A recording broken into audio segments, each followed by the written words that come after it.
5-year-old human boy gives his blanket to freezing alien twins. What the aliens did next. The city of Naivas burned mercilessly under twin moons. Its once magnificent spires, now jagged teeth against the night sky, stood as haunting monuments to what had been lost. Aerial bombardments had transformed the proud Lydian capital into a nightmarish maze of rubble and crushing desperation. Through this apocalyptic landscape moved Honora, her sky-blue skin dulled by ash and overwhelming fear. White hair hung in tangled ropes around her face, each strand a testament to days without rest. "Lady Voss, we must return to the shelter," urged Commander Krell, his massive frame dwarfing hers as he scanned the horizon with narrowed, vigilant eyes. "The human forces are advancing from the south quadrant. My children are out here somewhere," Honora replied, her melodic voice cracking with desperation. "I will not abandon them." The 4 Lydian guards exchanged uneasy glances. They had been searching for hours, combing through districts that grew increasingly dangerous as the human-Lydian conflict intensified. What had begun as a diplomatic misunderstanding 3 years ago had escalated into full-scale war, with Naivas becoming the latest battleground. "The council minister's orders were clear," said another guard, his hand resting on his pulse rifle. "Your safety is paramount, especially given your husband's position." Honora's large blue eyes flashed dangerously. "My husband is a dead commander, killed in the same bombing that separated me from my children." Her voice hardened. "I am no longer asking for your permission. Either assist me or leave me to search alone." The commander sighed, then nodded. "We'll continue for another hour, then we must return to the emergency bunker." They moved deeper, into the ruined city, the guards' heavy boots crunching on broken glass and concrete. Honora's heart pounded frantically with each passing minute. Her twins, barely 6 months old, had been with their nurse when the attack came. The nurse's body had been found in the rubble of their home, but the infants were missing. A street. Child survival in a narrow alley 5 blocks away. Milo huddled against a crumbling wall, his small body shivering violently despite the warm night. At 5 years old, he had already mastered the art of survival on Naivas's unforgiving streets. Orphaned when the first human settlers were executed as spies, he had learned to scavenge, hide, and move silently through the alien city. His dirty, blonde hair hung in his eyes as he gnawed on a piece of synthetic protein he'd fished from a military dumpster. The fighting had intensified recently, forcing him to abandon his usual hiding spots. This new area was unfamiliar, but quieter than the sectors where human troops were advancing. A soft, warbling cry caught his attention. Milo froze, protein bar halfway to his mouth. The sound came again, not quite human, but unmistakably the cry of something young and distressed. Cautiously, he crept toward the source, alert for any trap. Behind a pile of debris, nestled in a shallow depression, lay 2 tiny Lydian infants. Their sky-blue skin seemed to glow in the darkness, marked with the characteristic pale patches of their species. Large blue eyes glistening with tears stared up at him. They were wrapped in a single thin blanket that did little to protect them from the night chill. Milo hesitated. Lydians were the enemy. Their kind had killed his parents, had driven humans into hiding or resistance. But these weren't soldiers. They were babies, probably no older than half a year, abandoned in the chaos of war. The gift without. Further thought, Milo shrugged off his prized possession, a rough brown cloak he'd scavenged from a dead refugee. It was too big for him, but it was warm and had kept him alive through countless cold nights. He gently wrapped it around the alien infants, tucking it securely around their tiny bodies. "It's okay," he whispered, though he doubted they understood. "I'll stay with you." The night grew colder as Milo sat beside the twins, occasionally adjusting his cloak to keep them covered.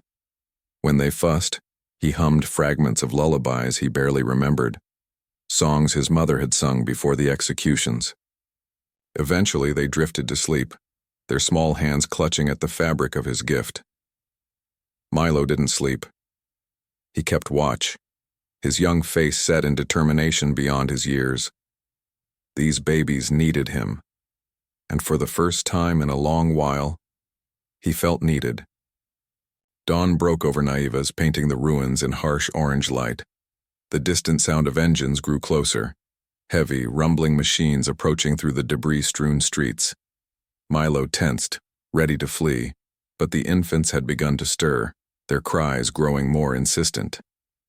Around the corner came 4 armored Lydian guards on hovercycles, flanking a slender female figure who dismounted before the vehicles had fully stopped. Her white hair streamed behind her as she ran toward the sound of the crying infants, guided by a mother's instinct that transcended species. The moment of truth, when she saw Milo sitting beside her children, Honora Voss stopped dead. The human boy, small, dirty, clearly half-starved, had not harmed her babies. Instead, he had wrapped them in his own cloak, had stayed with them through the night. Milo looked up at the Lydian woman, taking in her disheveled appearance and the naked hope in her eyes. Slowly he stood, gathering the bundled infants in his arms. He approached her cautiously, acutely aware of the guards training their weapons on him. "I think these are yours," he said simply, holding out the precious bundle. Honora fell to her knees, taking her children with trembling hands. Tears streamed down her face as she clutched them to her chest, murmuring words of love in her native tongue. Milo stood awkwardly, suddenly aware of his ragged clothes and dirty face. After a moment's hesitation, he reached out and gently tucked a loose edge of his cloak more securely around one of the babies. "You can keep that," he said, his voice small but steady. "They need it more than me." The guards watched in stunned silence as the human child, a member of the species they had been taught to hate and fear, showed compassion that put their own prejudices to shame. Honora looked up, really seeing the boy for the first time. A human child alone in a war zone, giving away his only protection to comfort enemy infants. "What's your name?" she asked softly. "Milo," he answered, meeting her gaze with weary eyes. "Milo," she repeated, the alien name strange on her tongue. "Thank you for saving my children." He shrugged, uncomfortable with the gratitude. It was cold last night. In that moment, looking at this small, brave human, Honora felt something shift inside her, a crumbling of certainties she had never questioned. This war, built on fear and misunderstanding, suddenly seemed absurd in the face of such simple kindness. "Where are your parents, Milo?" she asked gently. His eyes dropped to the ground. "Dead. When the fighting started." Honora's heart constricted. She looked at her twins, then back at the orphaned boy who had saved them. In his thin face she saw the future, not just her children's, but that of both their peoples. "Would you like to come with us?" she asked, the words surprising even her. "You'll be safe. You'll have food and shelter." The guards shifted uneasily, but none dared object. They had witnessed something profound, something that challenged everything they thought they knew about humans. Milo hesitated, years of survival instinct warring with desperate loneliness. Finally, he nodded once, a barely perceptible movement. Honora smiled, her first genuine smile in days. "Then let's go home, Milo." As they mounted the hovercycles, the smallest guard lifted Milo onto his vehicle, handling the human child with unexpected gentleness. The boy clung to the guard's armor as they sped through the ruined city, away from the advancing front lines, toward an uncertain future that somehow held more hope than it had just hours before. The emergency shelter beneath the old Lydian council building hummed with tense activity. Hundreds of displaced citizens huddled in the cavernous space, organized into family units separated by makeshift privacy screens. Medical personnel moved among the injured, while distribution teams handed out rations with grim efficiency. When Honora entered with Milo and her twins, the buzz of conversation faltered and then died. Every blue-skinned face turned toward them, expressions morphing from curiosity to shock to outrage as they registered the human child walking beside her. "Lady Voss," a stern voice called out. Counselor Dreth, his elaborate military uniform pristine despite the chaos, strode toward them. "What is the meaning of this?" Commander Krell stepped forward protectively. "The human boy saved the minister's children, Counselor." Dreth's eyes narrowed, the pale patches on his forehead darkening with displeasure. "And for this you bring an enemy into our sanctuary?" "He's a child," Honora replied, her voice quiet but firm. "A child who showed more compassion than many adults I know." The counselor leaned closer, lowering his voice. "Your husband's body is barely cold, and you bring a human into our midst. Have you forgotten who killed him?" Honora's eyes flashed dangerously. "Extremists killed my husband, counselor. Not children." She placed a protective hand on Milo's shoulder. "This boy stays with me." Murmurs rippled through the crowd. Milo pressed closer to Honora's side, his small face carefully blank but his eyes darting nervously around the room. He had learned early that showing fear often invited cruelty. "The council will hear of this," Dreth warned before turning on his heel and stalking away. An older Lydian woman approached, her face creased with concern. "Honora, my dear, your quarters are ready. Let me help with the little ones." "Thank you, Matron Leakey," Honora said gratefully. She handed one twin to the matron, keeping the other cradled against her chest. "This is Milo. He'll be staying with us." Matron Leakey's eyes widened slightly, but she nodded without comment. As they made their way through the shelter, Milo felt the weight of hundreds of alien stares, some curious, some hostile. A few, particularly from younger Lydians, almost kind.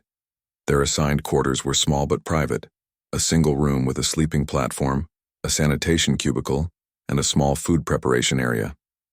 Matron Leakey helped settle the twins in a makeshift crib, fashioned from storage containers and soft bedding. "The little ones need feeding," she observed, "and this young one needs a bath and fresh clothes." She gestured toward Milo, who stood awkwardly by the door. "I don't need," Milo began, but Honora interrupted gently. "Yes, you do. And food as well," she smiled at him. "It's all right to accept help sometimes, Milo." After Matron Leakey departed, promising to return with supplies, Honora sat on the edge of the sleeping platform, suddenly exhausted. The twins had fallen asleep, their tiny chests rising and falling in perfect synchrony. "You can sit," she told Milo. Patting the space beside her, he hesitated, then perched cautiously on the edge of the platform, maintaining a careful distance. "I'm sorry about the counselor," Honora said. "Not everyone thinks like him." Milo shrugged. "People don't like what they don't understand." Honora studied him with surprise. "That's a very grown-up observation. My dad used to say that." A shadow crossed his face. "Before the executions," Honora winced. The early days of the conflict had been marked by terrible mistakes on both sides. "I'm sorry about your parents, Milo." He nodded, his eyes fixed on the floor. "Your husband died too?" "Yes, in the bombing 3 days ago." Honora's voice caught. "He was a minister in the Lydian government. He was working on a peace proposal when he was killed." "Did humans kill him?" Milo asked bluntly. Honora hesitated. "The attack was claimed by a human extremist group, but I don't believe all humans are responsible, just as I hope you don't blame all Lydians for what happened to your family." Before Milo could respond, Matron Leakey returned with a young female assistant. They carried fresh clothing, food, and bathing supplies, building bridges. "For the human child," the matron explained, setting down a bundle of clothing. "My grandson's things. He's a bit bigger, but we can adjust them." The younger female approached Milo with obvious curiosity. "I've never been this close to a human before," she admitted, her voice musical. "Your skin is so different." She reached out as if to touch his face, then caught herself. Milo stared back at her, equally fascinated by her sky-blue complexion and the delicate patterns of lighter blue that swirled across her cheeks. "Talia is training as a medical apprentice," Matron Leakey explained. "She can help the boy bathe while you feed the twins." Honora glanced at Milo. "Would that be all right?"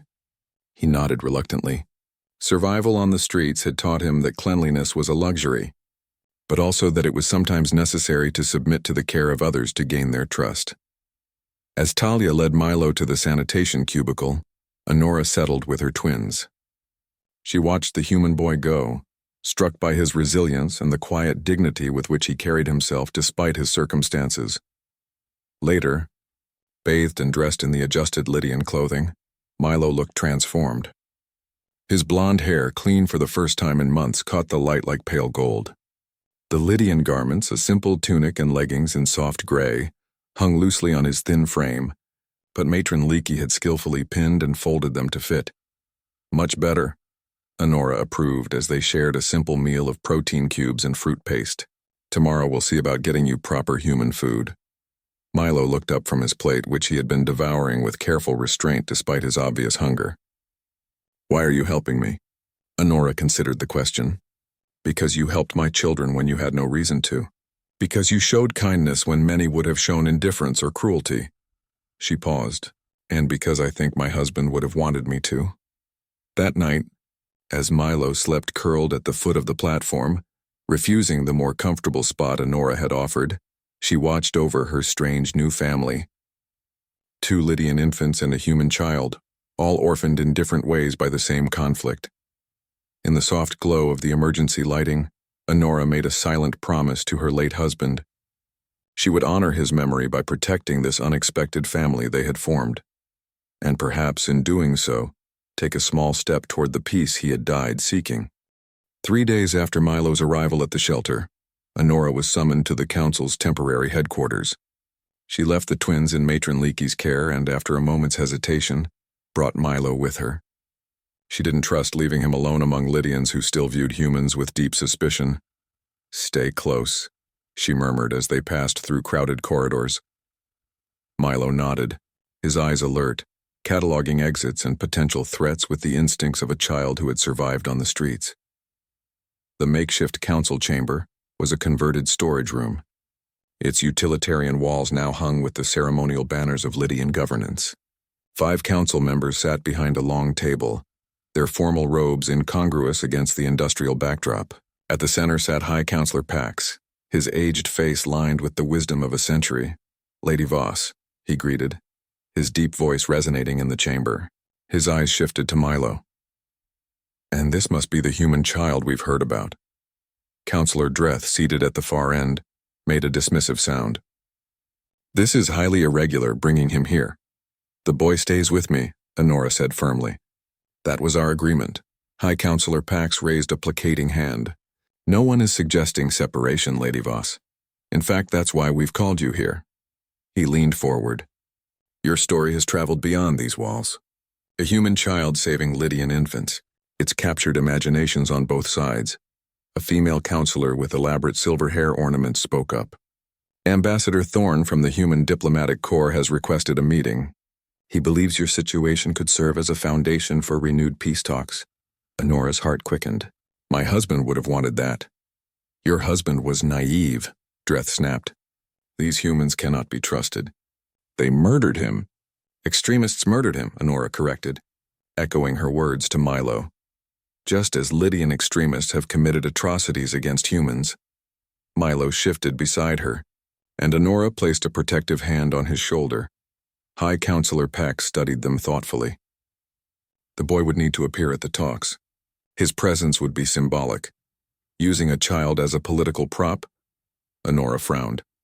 Using a child's act of compassion to remind both sides of our shared values. The female counselor countered. The talks would be held in the neutral zone with full security protocols. Honora looked down at Milo. "What do you think? You don't have to do this."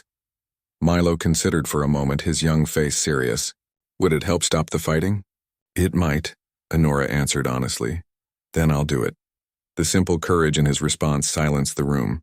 Even Dreth seemed momentarily chastened. "Very well," High Counselor Pax nodded. "The meeting is scheduled for tomorrow. We'll send an escort." A warning in the shadows, they left the chamber. Honora felt a mixture of hope and apprehension. Peace had seemed impossible for so long. Yet here was a small chance, born from the simplest act of kindness. They were halfway back to their quarters when Commander Krell intercepted them. His expression grave. "Lady Voss, a word in private." His eyes flicked meaningfully toward Milo. "Anything you need to say can be said in front of Milo," Honora replied. Krell hesitated, then lowered his voice. "There's been chatter among the purist faction. They're not happy about the peace talks or about—" He nodded toward Milo. The purists were a radical Lydian splinter group who believed in genetic superiority and opposed any cooperation with humans. They had gained influence as the war progressed, feeding on fear and hatred. "Have they made specific threats?" Honora asked, instinctively drawing Milo closer. "Nothing concrete, but I've doubled your security detail." And I'd advise staying in your quarters until the meeting. Honora nodded, thanking him for the warning. As they continued down the corridor, she noticed Milo watching her face. "Are you scared?" he asked with typical directness. "Cautious," she corrected with a small smile. "There's a difference." Back in their quarters, they found Talia playing with the twins. The young medical apprentice had taken a special interest in Milo, fascinated by human physiology and culture. She bombarded him with questions whenever they met, which Milo answered with increasing confidence. "How do humans show affection?" Talia asked as she helped Honora prepare the evening meal. "Lydians touch foreheads and share breath." She demonstrated by leaning close to one of the twins, their foreheads touching as she exhaled gently. "Humans hug," Milo explained. "And sometimes kiss." His face scrunched in disgust at the latter. "Kiss?" Talia's head tilted curiously. "It's when you press your lips together." Milo demonstrated by puckering his lips, making Talia laugh. "That seems very intimate," she observed. "Lydians only press lips during mating rituals." Honora cleared her throat, shooting Talia a warning look. The apprentice flushed a deeper blue, realizing she'd ventured into inappropriate territory. "Sorry," she murmured, but her eyes still sparkled with curiosity.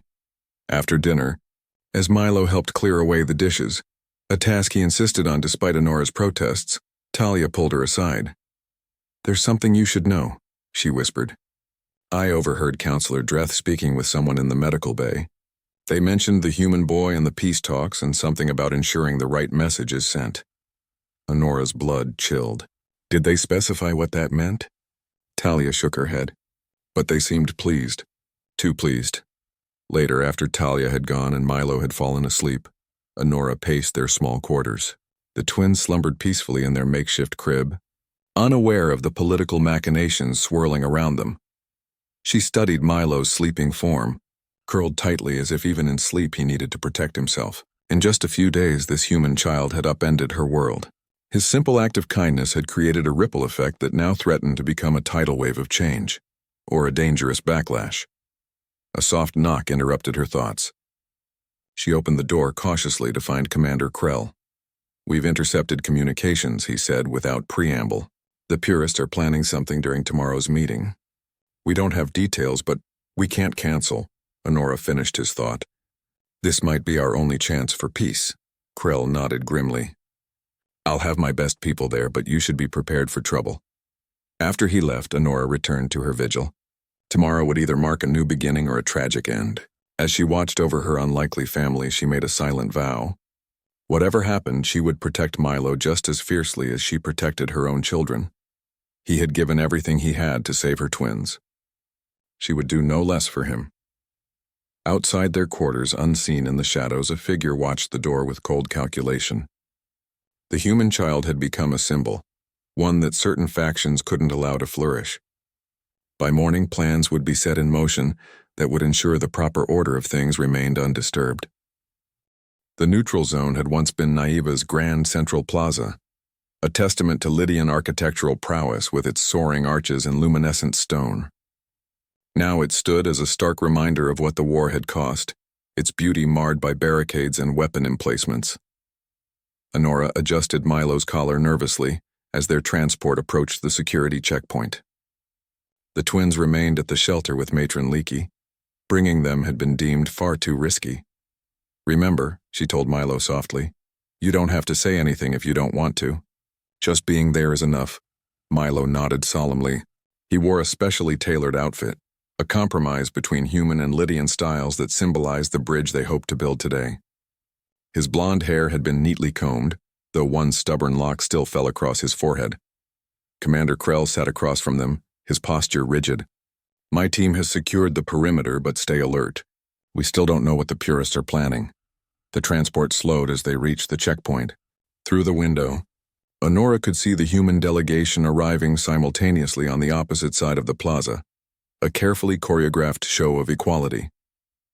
"That's Ambassador Thorne." Krell pointed to a tall, distinguished man with silver-streaked dark hair, and beside him, Honora's attention shifted to the second human, younger, with broad shoulders and a face that somehow managed to look both battle-hardened and kind. He wore a formal military uniform with commander's insignia, but moved with an easy grace that belied his martial appearance. Commander Daniel Foster, Krell supplied. Human Special Forces. He's been advocating for peace since the conflict began. Unusual for a military man. Something in Krell's tone made Honora glance at him. You respect him. We faced each other in battle twice, Krell admitted. Both times he prioritized civilian evacuation over tactical advantage. He's honorable. First impressions, the transport doors opened and they stepped into the tense atmosphere of the neutral zone. Security personnel from both species maintained a wary distance from each other, hands never far from weapons. Ambassador Thorne approached first, his diplomatic smile practiced but genuine. Lady Voss, thank you for agreeing to this meeting. His eyes moved to Milo, softening. And you must be the young man we've heard so much about. Milo stared up at the tall human with undisguised curiosity. It had been months since he'd seen another of his kind. Commander Foster stepped forward, dropping to one knee to meet Milo at eye level, a gesture that made the Lydian guards tense until they realized its purpose. Hello there, he said, his voice warm and deep. That was a brave thing you did. Milo shrugged, suddenly shy. They were cold. Foster's smile crinkled the corners of his eyes. Simple as that, huh? He looked up at Honora, and something electric passed between them.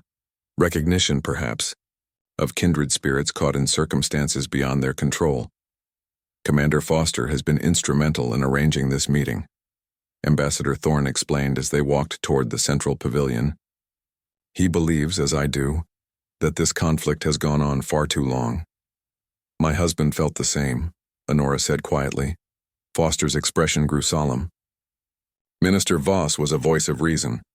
His death was a tragedy for both our peoples. Inside the pavilion, representatives from both sides sat at a circular table, a deliberate choice to avoid any perception of hierarchy. High Counselor Pax and Counselor Dreth represented the Lydian leadership, while Ambassador Thorne and Commander Foster spoke for humanity. As the formal discussions began, Milo grew restless. Honora had anticipated this and quietly provided him with a small drawing device. He sketched absently while the adults talked, occasionally looking up when voices rose in disagreement. The human incursions into Lydian territory, Dreth began heatedly, were in response to Lydian attacks on civilian settlements, Foster countered, his calm tone a stark contrast to Dreth's agitation. Gentlemen, Ambassador Thorne interjected, we're here to find common ground, not rehash grievances. High Counselor Pax nodded. Indeed, perhaps we should focus on the example before us. He gestured toward Milo, a human child who showed compassion to Lydian infants. If a child can see beyond our differences, surely we can as well. Milo looked up, suddenly aware he was the center of attention. His eyes met Commander Foster's, who gave him an encouraging nod. I just did what anyone would do, Milo said, his small voice carrying in the sudden silence. They were babies. They needed help. The simple wisdom of his statement hung in the air, momentarily silencing even the most hardened negotiators. An unexpected connection as the talks progressed. Honora noticed Commander Foster watching her when he thought she wasn't looking. There was something in his gaze that made her pulse quicken. Admiration, yes, but something more. Something that reminded her she was not just a mother and widow, but a woman. During a brief recess, Foster approached her as Milo was being shown a tactical display by a fascinated Lydian security officer. He's an extraordinary kid, Foster observed, nodding toward Milo. Yes, Honora agreed, though I suspect his compassion isn't as unusual for humans as some of my people believe. Foster's smile was wry. Just as not all Lydians are the cold, calculating beings of human propaganda. He hesitated, then added more quietly, I've been following your work in refugee resettlement, even before this situation with Milo. You've saved many lives, human and Lydian. Honora felt a flush of pleasure at his recognition. How did you know about that? Those operations were confidential. I make it my business to know who's working for peace, he replied. His eyes, a warm brown that reminded her of the rare earth spices her people prized, held hers for a moment longer than necessary. Especially when they're as dedicated as you. The moment was broken by a commotion at the entrance. A Lydian messenger hurried in, whispering urgently to Commander Krell, whose expression darkened. We need to evacuate, Krell announced, moving swiftly to Honora's side. Intelligence reports purest forces moving toward the neutral zone. Ambassador Thorne rose immediately. We should postpone— No, Foster interrupted, his voice firm. That's exactly what they want. We continue the talks, but we move them to a secure location. He turned to Honora. The human embassy has a bunker designed to withstand orbital bombardment. We can continue there. Counselor Dreth's face contorted with outrage. You expect us to enter a human stronghold? This could be a trap. If Commander Foster wanted to trap us, High Counselor Pax observed mildly, he hardly needs such an elaborate ruse. Before Dreth could respond, the distant sound of explosions rocked the building. Milo ran to Honora's side, his eyes wide with fear. Foster moved with practiced efficiency, coordinating with Krell to secure their exit. As they hurried toward the transports, Honora found herself beside him. Milo clutched tightly to her side. Stay close, Foster told her, his hand briefly touching the small of her back, a gesture both protective and oddly intimate. I won't let anything happen to either of you. The sincerity in his voice made her believe him, despite everything the war had taught her about trust. As they boarded the transports, Lydians and humans together in a hasty alliance of necessity, Honora caught sight of Counselor Dreth speaking urgently into a communication device, his expression triumphant rather than concerned. Foster followed her gaze, his eyes narrowing. You noticed it too. He doesn't seem worried about the attack, Honora confirmed. Because he knew it was coming, Foster concluded grimly. The question is, who's he really working with? As their transport sped toward the human embassy, Honora found herself wondering the same thing. The pieces didn't fit, unless someone wanted this war to continue. Unless peace threatened something more valuable than the lives being lost. Beside her, Milo pressed closer, his small hand finding hers. In his eyes she saw not fear but determination, the same spirit that had led him to share his only possession with 2 alien infants on a cold night. Whatever conspiracy they faced, Honora realized they would need that same simple courage to see it through. The human embassy bunker hummed with activity as security personnel established perimeters and communications arrays. Despite the crisis atmosphere, the space was surprisingly comfortable, designed to house diplomats during extended emergencies with private quarters, meeting rooms, and even a small recreational area. Milo explored this new environment with cautious curiosity, while the adults conferred in the main strategy room. Foster had insisted that High Counselor Pax and Ambassador Thorne be given a secure channel to contact their respective governments, while Counselor Dreth was politely but firmly kept under observation. We have intelligence suggesting this conflict is being artificially prolonged, Foster explained, projecting a series of data points onto the holographic display. Supply routes that shouldn't exist, weapon shipments that don't match official inventories, communications that bypass normal channels. Honora studied the evidence, her analytical mind, honed by years of diplomatic work alongside her late husband, quickly grasping the implications. You think someone's profiting from this war? Not just profiting, Foster corrected. Orchestrating it. The bombing that killed your husband occurred hours after he'd made a breakthrough in the peace negotiations. High Counselor Pax's aged face grew grave. Minister Voss had discovered irregularities in military procurement. He believed someone was diverting resources. Counselor Dreth oversees military procurement, Honora said slowly. Ambassador Thorne nodded.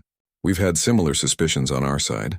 Hardliners who seem to know exactly when and where to strike to maximize casualties and minimize chances for dialogue. The hidden device. While the adults talked, Milo had wandered to the far side of the bunker where storage units lined the walls. Something about the patterns of security panels caught his attention. One didn't quite match the others. With a child's natural curiosity, he pressed his palm against it. To his surprise, the panel slid open, revealing a small alcove containing what looked like communication equipment. Fascinated, Milo crawled inside. The device was unlike anything he'd seen before, neither human nor Lydian in design. Its surface pulsed with an eerie violet light. When Milo accidentally brushed against it, the device activated, projecting a 3-dimensional image into the air.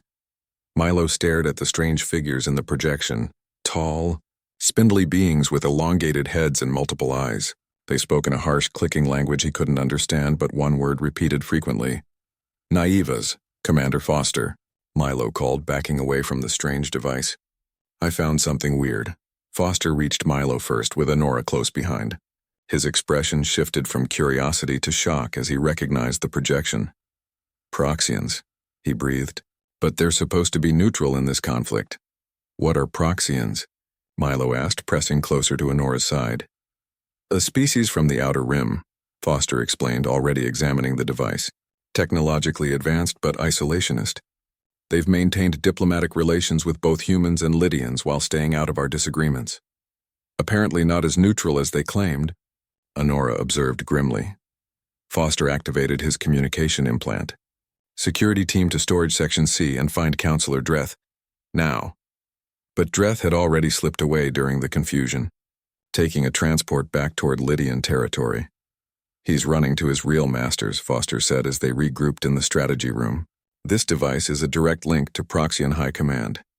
They've been playing both sides, selling weapons, feeding intelligence, creating incidents when peace seemed too close. But why? Ambassador Thorne demanded. High Counselor Pax's voice was heavy with realization.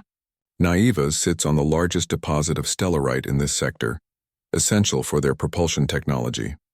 If humans and Lydians were at peace, we'd control those resources together. At war, we're too distracted to notice them being gradually depleted. We need proof that will convince both governments, Honora said. This device alone won't be enough, Foster nodded. The Proxians must have agents embedded in both human and Lydian command structures. Dreth is clearly one, but there will be others.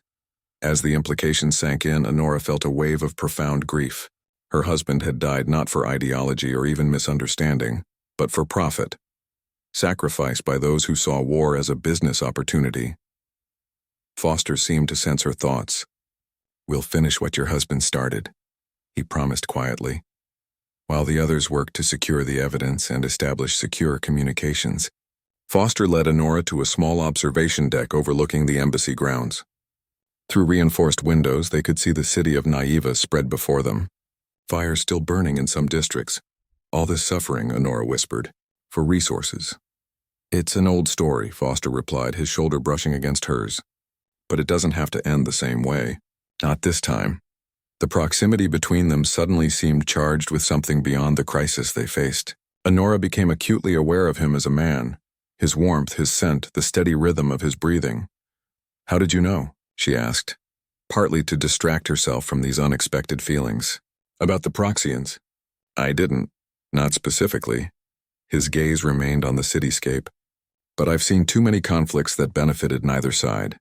Someone always profits from war. I just needed to figure out who. He turned to her then, his eyes reflecting the distant fires.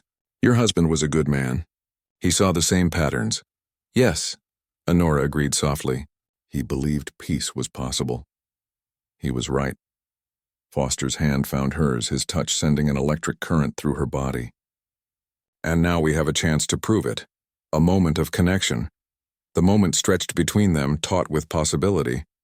Then Foster leaned forward, hesitated briefly, and pressed his lips to hers. The sensation was alien to Honora. Lydians didn't kiss, yet somehow felt perfectly natural. Her body responded with a rush of heat that left her dizzy. When they finally separated, both were breathing harder. I'm sorry, Foster began. I shouldn't have. Honora silenced him by initiating another kiss, this one deeper, more certain. Her hands found the solid planes of his chest while his arms encircled her waist, drawing her closer. Don't apologize, she whispered against his mouth. Not for this.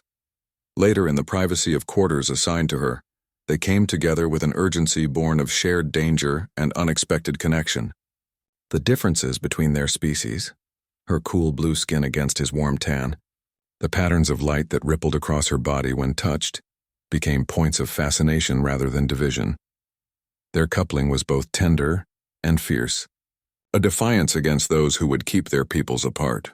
In Foster's arms, Honora found not just pleasure, but a kind of healing, a reminder that life persisted even in war's shadow.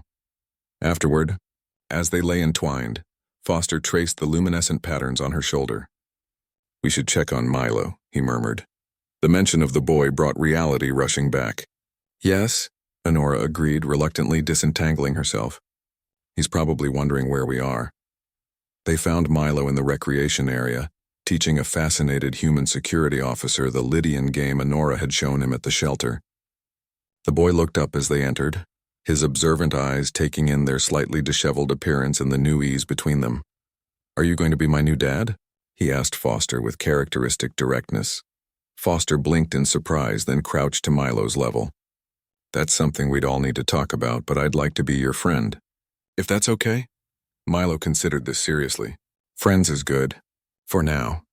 The adults exchanged amused glances over his head, but the moment of lightness was interrupted by an urgent call from the strategy room. The final threat. "We've decoded more of the Proxian communications," Ambassador Thorne informed them. "They're planning something big. A false flag attack on both human and Lydian leadership. If it succeeds, the war could escalate beyond any hope of peace." "When?" Foster demanded. "Tomorrow. The Proxian agents are already in position." Honora's heart sank. They had the truth, but perhaps not the time to make it matter. Foster's expression hardened with determination. "Then we move tonight. We take what we found directly to both governments simultaneously." "That's extremely risky," Thorne cautioned. "So is waiting," Foster countered. He looked at Honora. "Are you with me?" She nodded without hesitation. "Always." As they prepared for what might be their most dangerous mission yet, Honora found herself drawing strength from the unlikely family they had formed. A human commander, a Lydian diplomat, and a 5-year-old boy whose simple act of kindness had set everything in motion. Whatever tomorrow brought, they would face it together.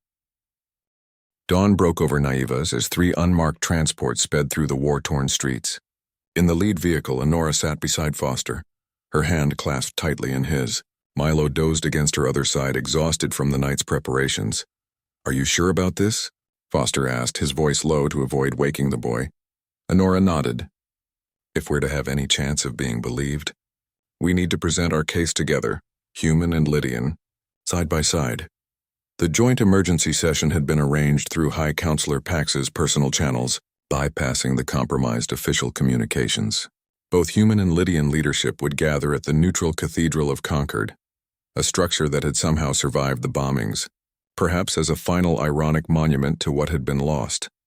"We'll have 10 minutes at most before security protocols force them to separate," Ambassador Thorne warned from the seat ahead. "Make them count." Honora glanced down at Milo, who had insisted on coming despite their concerns. "I found the alien machine," he'd argued with the stubborn logic of a child. "And I'm part of the story. He wasn't wrong. The evidence they carried, the Proxian communication device, the decoded transmissions, the financial record showing resource extraction, was compelling. But Milo himself was the living embodiment of what could be human and Lydian, not just coexisting, but caring for one another." The transport slowed as they approached the cathedral. Through the tinted windows, Honora could see the heavy security presence. Human soldiers and Lydian guards maintaining a tense distance from each other, fingers never far from triggers. "Remember," Foster told the team, "we move together. No separation. Any sign of Proxian interference, we abort and move to contingency plan." The contingency plan, a direct broadcast to the civilian population, was riskier, but might be their only option if leadership proved unwilling to listen. The cathedral, as they exited the vehicles, Honora felt exposed, vulnerable. She drew Milo closer to her side while Foster scanned the perimeter. His military training evident in every movement. "Stay between us," he told Milo, who nodded solemnly. The cathedral's interior was a stark contrast to the devastation outside. Soaring ceilings of polished stone, intricate mosaics depicting the first contact between humans and Lydians centuries ago. A time of hope, not hatred. In the central chamber, 2 semicircles of officials faced each other across a divide, human military commanders and political leaders on one side, their Lydian counterparts on the other. The tension in the room was palpable, a living thing that seemed to pulse with each breath. High Counselor Pax and Ambassador Thorne moved forward first, their positions giving them the authority to open the proceedings. Commander Krell stood among the Lydian military contingent, his expression carefully neutral but his eyes watchful. "Honored representatives," Pax began, his aged voice carrying surprising strength. We have called this emergency session to present evidence of critical importance to both our peoples. Evidence that suggests we have been fighting the wrong enemy, Thorne continued seamlessly. That our conflict has been engineered by an outside force for their own gain. Murmurs rippled through both delegations. Honora spotted several officials exchanging wary glances, potential Proxian agents already planning their counter-arguments. Foster stepped forward, Honora and Milo beside him. 3 days ago, this human child discovered a Proxian communication device hidden in the human embassy bunker. A device that should not have existed. Honora took up the narrative. The transmissions we decoded reveal a systematic campaign by the Proxian hegemony to prolong and intensify our conflict while they extract stellarite deposits from beneath. Naivus. A human general leaned forward. These are serious accusations. Where is this device now? Here, Foster replied, nodding to a security officer who brought forward a sealed container, along with complete records of the decoded transmissions. As the evidence was presented, Honora watched the faces of those assembled. Some showed shock, others skepticism. A very few, showed fear. Those she noted carefully were the ones to watch. A child's wisdom, a Lydian minister, rose. Even if this is true, the damage is done. The trust between our peoples is broken beyond repair. Is it? Foster challenged. He gestured to Milo. This boy didn't think so when he found 2 Lydian infants alone in the cold. He gave them the only thing he had, his blanket, and stayed with them through the night. Milo stepped forward, his small face serious but unafraid as he addressed the most powerful figures of 2 civilizations.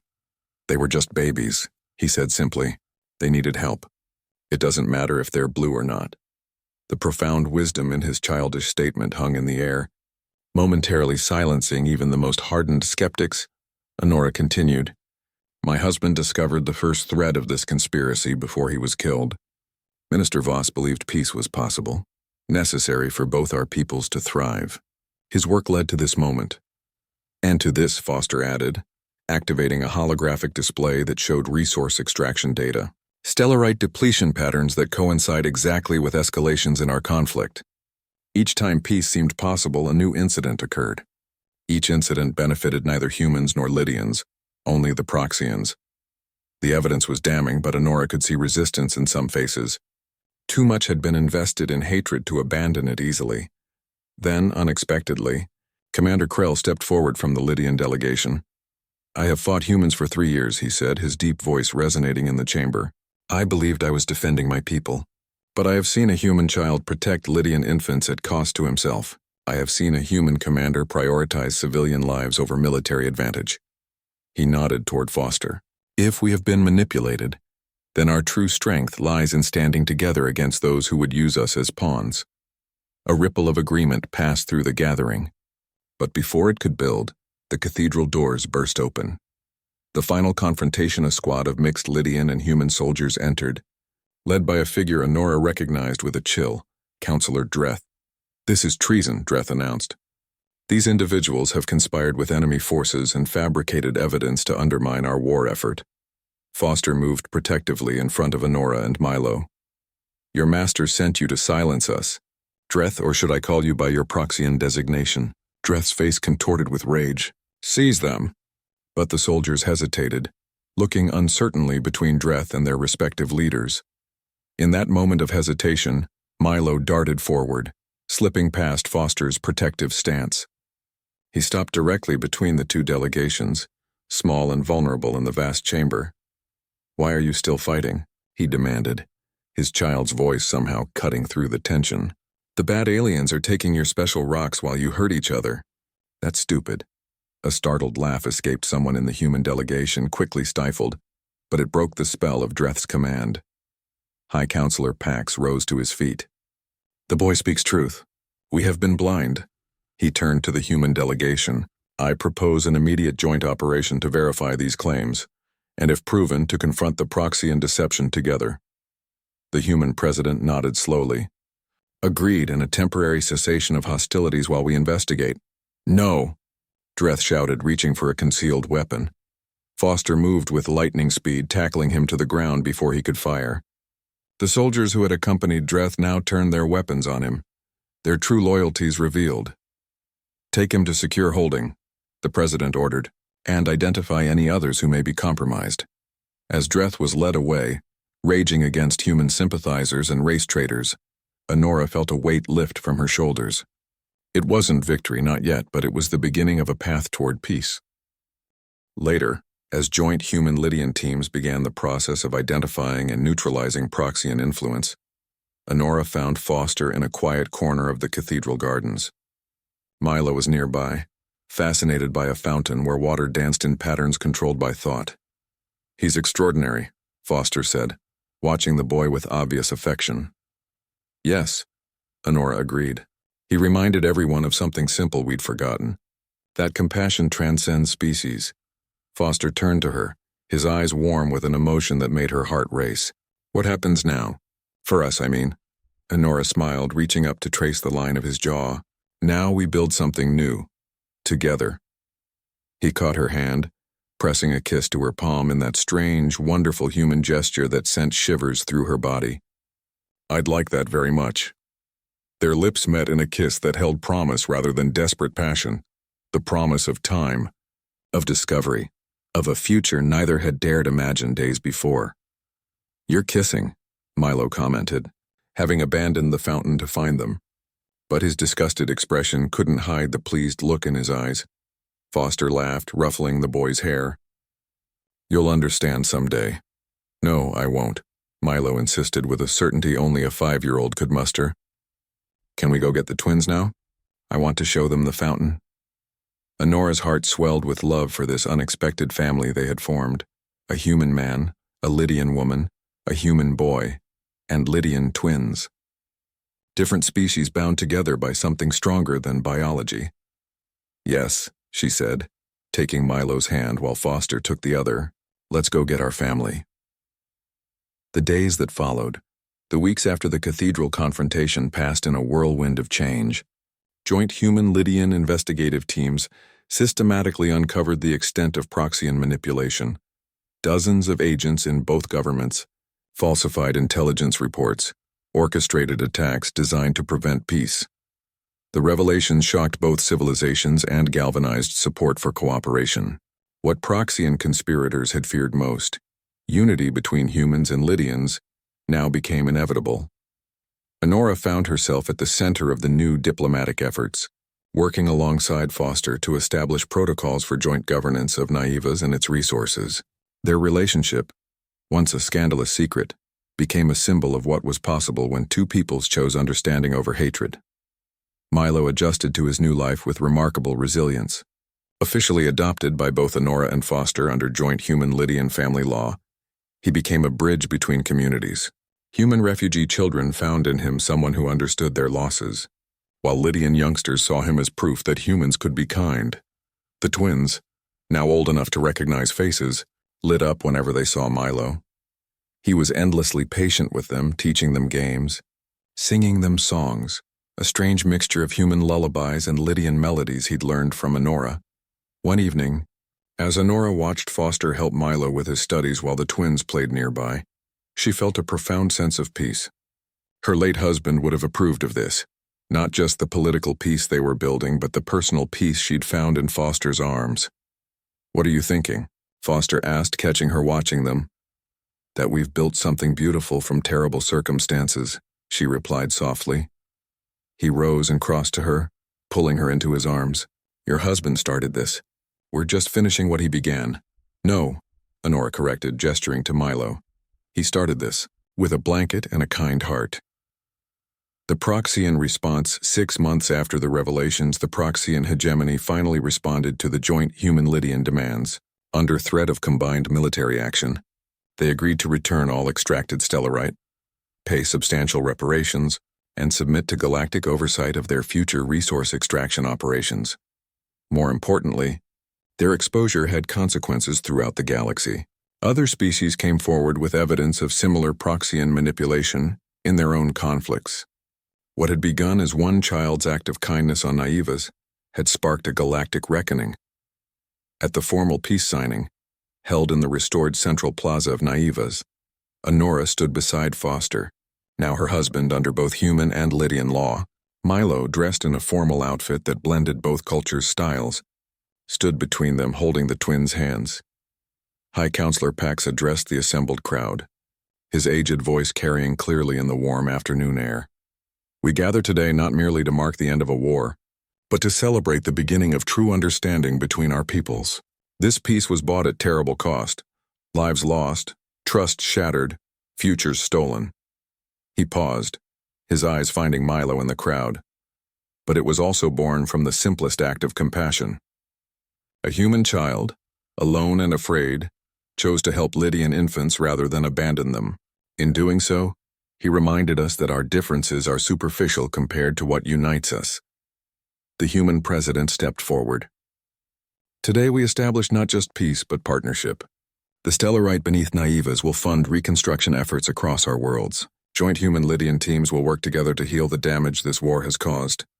She smiled at the assembled crowd, and we will do so guided by the example of one small boy who understood something we had forgotten, that kindness requires no translation. The monument, after the ceremony, they unveiled a monument in the plaza, a sculpture depicting a small human boy offering a blanket to 2 Lydian infants. The artist had captured Milo's expression perfectly, determined, gentle, infinitely compassionate.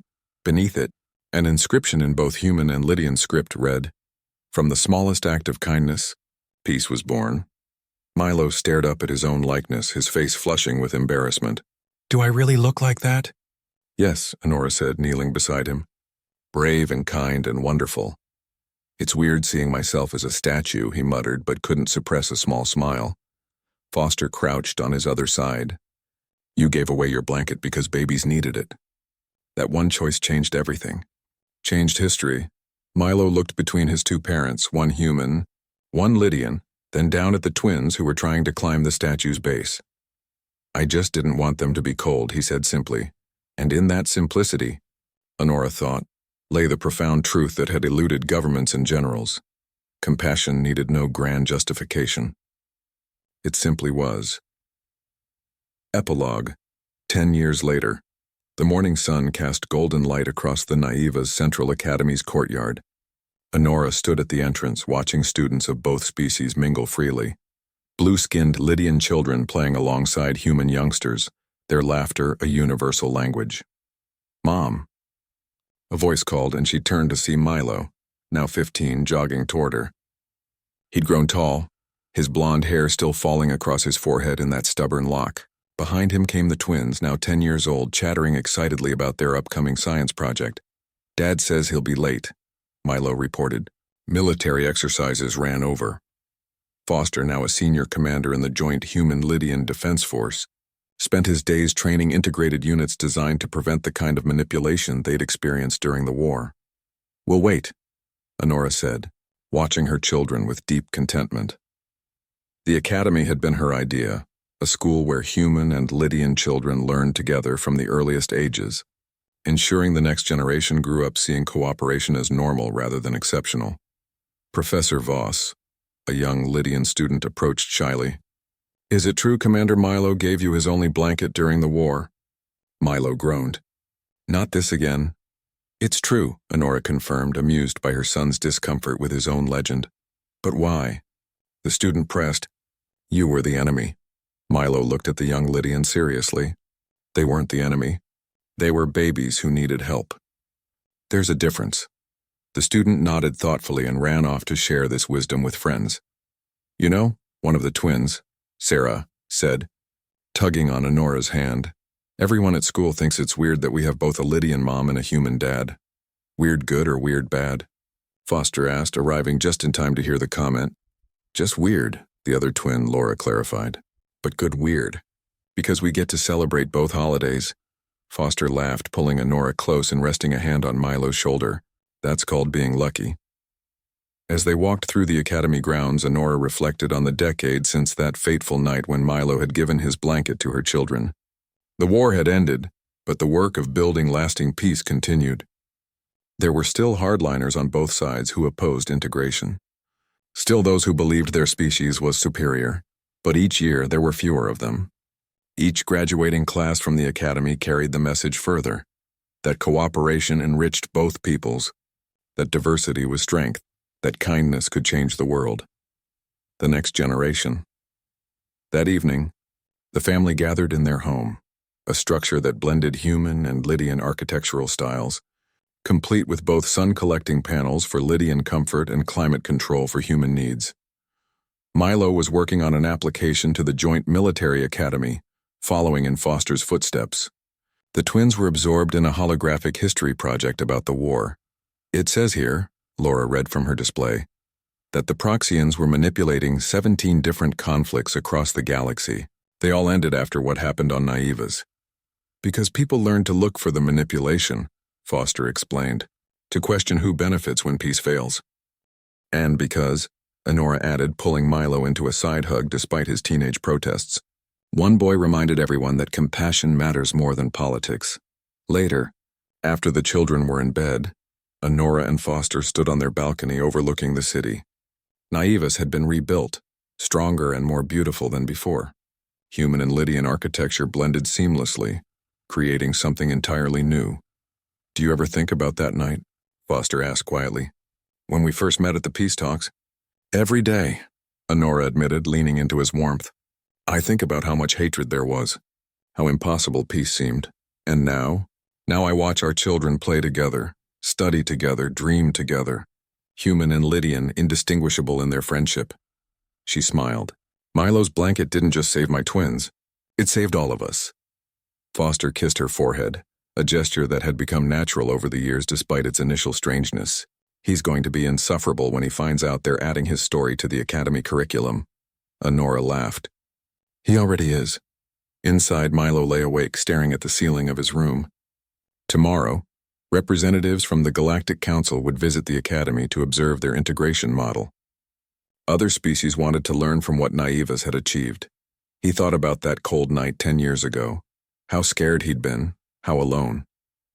He'd given away his blanket because it seemed like the obvious thing to do. He hadn't known it would lead to peace, to a family, to a future where human and Lydian children learned and played together without fear. Sometimes he wondered what his birth parents would think of his life now. Would they approve of him being raised by a Lydian mother? Of calling a Lydian commander's daughters his sisters? He thought they would. They died because of misunderstanding. He lived because of compassion. That seemed like the right kind of symmetry. Through his window, Milo could see the monument in the plaza, illuminated against the night sky. His own face rendered in stone, offering a blanket to alien infants. It was still weird seeing himself as a statue. But maybe, he thought, if that statue helped people remember that kindness mattered, that it could change everything, then it was worth the embarrassment. Final reflection. 20 years after that cold night in the ruins of Naivas, the Galactic Summit on Interspecies Cooperation opened with a special presentation. The speaker was a young man of 25, his blonde hair now styled professionally, wearing a uniform that blended human and Lydian military traditions. Commander Milo Foster Voss stood before representatives of 40 species. His family in the front row, his Lydian mother Honora, his human father Daniel, his Lydian sisters Sarah and Laura. "I was 5 years old when I gave away my blanket," he began, his voice steady and clear. "I didn't do it to start a peace movement. I didn't do it to become a symbol. I did it because 2 babies were cold and I had something warm." He paused, looking out at the assembled delegates. "But that simple act taught me something that shaped everything that came after. Compassion doesn't require grand gestures. It doesn't need political approval or strategic calculation. It just needs us to see someone in need and decide to help." The holographic display behind him showed images from the past 20 years. Humans and Lydians working together, living together, thriving together. The Proxians thought they could keep us divided by exploiting our fears. They nearly succeeded. But they underestimated something fundamental about intelligent beings. We all want the same things. Safety for our children, hope for the future, a chance to live without fear. More images appeared. Other species who had ended their conflicts after learning the lessons of Naivas. The ripple effect of one child's compassion spreading across the galaxy. Today, human-Lydian cooperation is a model for interspecies relations across the galaxy. We've achieved this not through military dominance or political maneuvering, but through simple recognition that our similarities matter more than our differences. Milo smiled, and for a moment he looked exactly like the 5-year-old boy in the statue. So when people ask me about my blanket, about why I gave it away, I tell them the truth. I was cold, but they were colder. And that was all that mattered. The summit erupted in applause, a sound that transcended species, a universal expression of approval and hope. As Milo stepped down from the podium, his mother embraced him tightly, tears streaming down her blue face. "Your father would be so proud," Honora whispered. "Both of them." Foster wrapped his arms around them both. "We all are. The twins, now 20, about to graduate from the diplomatic corps, joined the embrace, creating a circle of human and Lydian, family and love.